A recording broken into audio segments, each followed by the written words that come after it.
দেশের ব্যবসায়ী মহলে যখন অনিশ্চয়তার ক্ষণঘটা, ঠিক তখনই গভীর রাতের অস্বস্তিকর নীরবতা ভেদ করে উঠে আসে এক বিস্ময়কর অভিযোগ।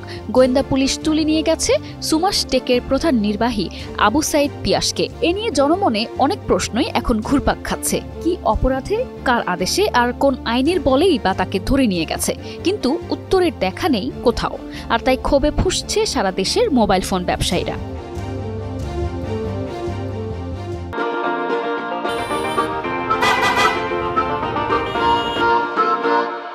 বুধবার ঢাকা রিপোর্টার্স ইউনিটিতে ডাকা জরুরি সংবাদ সম্মেলনে তারা জানিয়ে দিলেন স্পষ্ট ভাষায় পিয়াসকে অবিলম্বে মুক্তি দিতে হবে, নইলে দেশ জুড়ে অচলাবস্থার দায় সরকারকেই নিতে হবে।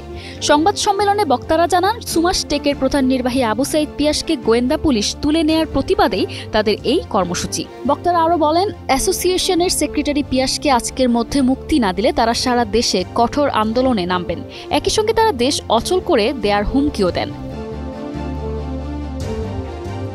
কর্মসূচি ঘোষণার সময় বক্তারা আরও বলেন, সুমাস টেকের প্রধান নির্বাহী আবু সাইদ পিয়াসকে গোয়েন্দা পুলিশ তুলে নেয়ার প্রতিবাদে দেশজুড়ে সব মোবাইল ফোন দোকান বন্ধ থাকবে।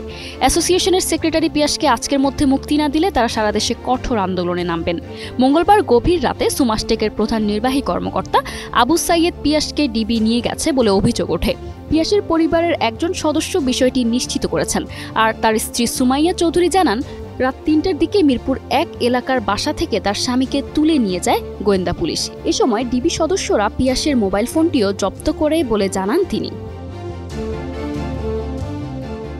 এদিকে এমবিসিবির দাবি, তাদের অ্যাসোসিয়েশনের গুরুত্বপূর্ণ দায়িত্বে থাকা পিয়াসকে দ্রুত মুক্তি দিতে হবে, নইলে তারা আরও কঠোর অবস্থান নেবে।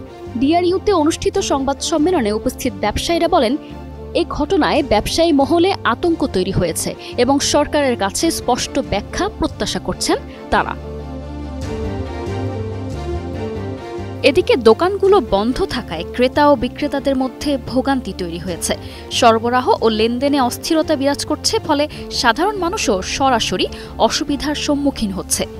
ব্যবসায়ীরা আশঙ্কা করছেন, যদি দ্রুত পরিস্থিতি নিয়ন্ত্রণে না আনা হয় তবে দেশের মোবাইল ফোন ব্যবসা সেক্টরে দীর্ঘমেয়াদী অচলাবস্থা সৃষ্টি হতে পারে। এছাড়া সরকারের কাছে স্পষ্ট ব্যাখ্যার অভাব ব্যবসায়ীদের ক্ষোভ আরও তীব্র করছে। News desk, 21 television.